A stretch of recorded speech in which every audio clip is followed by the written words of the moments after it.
వృత్తాంతాల గ్రంథము 1 Chronicles 2:16 చదువుదాం. సెరూయు Abigail వీరి అక్క చెల్లెండ్రు. సెరూయు కుమారులు ముగ్గురు, అబిషై, యోవాబు, అషాహేలు. అబిగయిలు అమాషాను. ఇక్కడ మనందరికీ చాలా వరకు తెలియదండి, అందుకనే ఇవన్నీ బైబిల్ వాక్యాలు ఇవన్నీ ఇంతగా బోధించాలి, చెప్పాల్సి వస్తుంది. ఎందుకు అని అంటే సెరూయా అని ఉంది. ఈ స్త్రీ ఎవరో తెలుసా? తిని ఎవరో తెలుసా అండి? దావీది ఒక అక్కనో చెల్లెనో తెలియదు, ఎందుకంటే సహోదరి అని ఉంది, ఇంగ్లీష్లో సిస్టర్ అని ఉంది. We don't know if she an elder sister or younger sister. కానీ సెరూయా అనే ఈ స్త్రీ, తను దావీది ఒక సిస్టర్, ఒక సహోదరి. తనకి ఇద్దరు సహోదరులు ఉన్నారు. తినొక ఆమె, ఇంకొక ఆమె పేరు అబిగేల్. సెరూయా ఇంకా అబిగేల్. ఈ సెరూయా అనే పేరు హిబ్రూలో దానికి అర్థం ఏంటిది అని అంటే నొప్పి. ఏంటది? నొప్పి. వారి తల్లి ఎందుకు అటువంటి పేరు తనకి పెట్టిందో మనకైతే తెలీదు, కానీ ఆ పేరు తగ్గట్టే మన జీవితం ఉంటుందని అనుకుంటూ ఉంటాం. బైబిల్లోనే చూస్తుంటామండి. ఆ కాలంలో వారు ఎటువంటి పరిస్థితుల్లో ఉన్నారో ఆ పరిస్థితి తగ్గట్టు ఆ బిడ్డ అసలు ఏమైనా చేసిందా? ఆ బిడ్డ ఏమైనా చేస్తాడా? కానీ ఆ బిడ్డ పుట్టేటప్పటికి ఆ పరిస్థితి తగ్గట్టు ఆ బిడ్డకి పేరు పెడుతుంటారు. ఇక్కడ ఈ తల్లి ఎటువంటి నొప్పిలో ఉందో మనకి తెలియదు, కానీ సెరూయా అని పెట్టిందంట. సెరూయాకి అంటే మై వూండ్, నా నొప్పి అని పెట్టిందంట.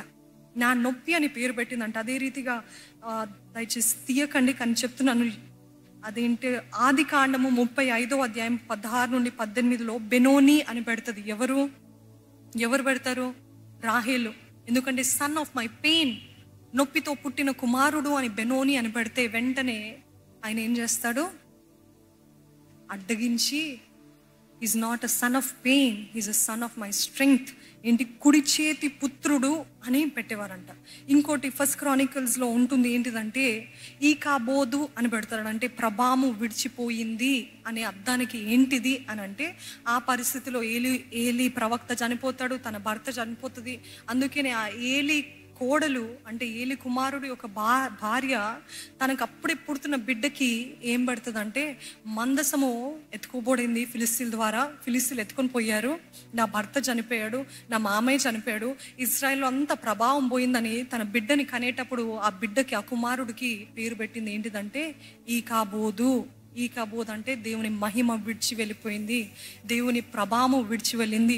ఈరోజు ఈ సందర్భాలు చూస్తున్నట్లయితే ఇక్కడ తిరిగి పేరు సెరూయా మై వూండ్స్ అని ఉందన్నమాట. అయితే సెరూయా కుమారుడగు ఏంటది?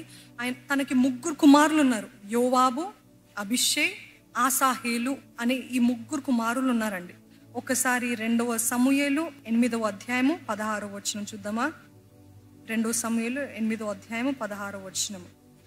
సెరూయా కుమారుడగు యోవాబు సైన్యమునకు అధిపతి అయి ఉండెను. అహీలుదు కుమారుడగు యెహోషాపాతు. Okay, will just concentrate on this first line. యోవాబు సెరూయా కుమారుడు ఏమయ్యాడంటే he's become the commander of the army. ఇంకో దగ్గర చూసినట్లయితే 2 Samuel 21:17 ఇట్ సేస్, సెరూయా కుమారుడైన అబిషై రాజును ఆదుకొని ఆ ఫిలిస్తీని కొట్టి చంపెను.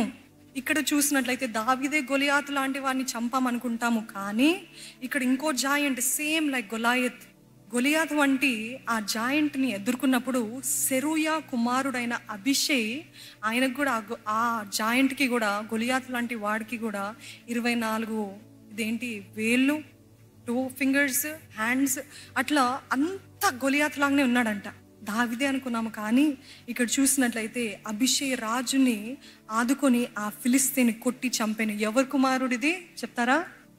సెరూయా కుమారుడు. ఇంకొక వచనం చూసినట్లయితే 2 Samuel 2:18 సెరూయా 3 కుమారులకు యోవాబును, అబిషైను, ఆషాహేలును అచ్చట నుండిరి. ఆషాహేలు అడవి లేడి అంత తేలికగా పరుగెత్తగలవాడు. చూసారండి, నేను ఇదంతా ఎందుకు మీకు వివరిస్తున్నానంటే, తనకి తన తల్లి ఏం పేరు పెట్టింది? నా నొప్పి. సెరూయా అంటే నా గాయము, నా బాధ, నా వేదన పేరు. కానీ తను ఆ ముద్రని పట్టుకొని ముందుకు వెళ్ళలేదు, కానీ 3 కుమారుల్ని యోగ్యులుగా, ఘనులుగా, బలమైన వారుగా సిద్ధపరిచిందంట. మొదటివాడు యోవాబు, కమాండర్ ఆఫ్ ద ఆర్మీ, సైన్యాధిపతి. రెండోవాడు ఎవరు? చెప్పాను కదండి, ఏంటా పేరు? అభిషేక్ ఏం చేశాడు? గొలియాతు లాంటి వాడిని పడగొట్టాడు. మూడోవాడు ఎవడు అంటే, అతను లేడీలాగా పరిగెత్తగలిగిన, చాలా తేలికగా పరిగెత్తగలిగే వాడు అని అంట. ఈరోజు I'm only asking you, though she had pain, though she had wounds, though she had so much of suffering in her life, తన గాయము, తన బాధ అంత ఉన్నప్పటికీ యోధులైన వారిని పెంచిందంట. ఈరోజు can you use your wounds to raise up a mighty army for Jesus? దేవుని కోసం ఒక గొప్ప సైన్యాన్ని మీరు లేవనెత్తగలిగిన స్థితిలో ఉండగలుగుతారా? ఎంతసేపు మన గాయాలు చూసుకుంటాము. తను కూడా అనుకుంటుండొచ్చు, ఏమని అనుకుండొచ్చు, ఇదిగో నా గాయం అని పెట్టింది కదా, నా జీవితం అంతా ఇంతే అని. చాలామంది ఏడుపు కొడుతూ ఉంటారండి. ఏడుపు కొట్టే ముఖాలు అంటూ ఉంటాం కదా చాలాసార్లు. Always sad, always worried, always చింతిస్తూనే ఉంటారు. అన్నిటికీ ఏడుస్తుంది. సంతోషం కనపడదు, చిరునవ్వు కనపడదు, ఆనందం కనపడదు.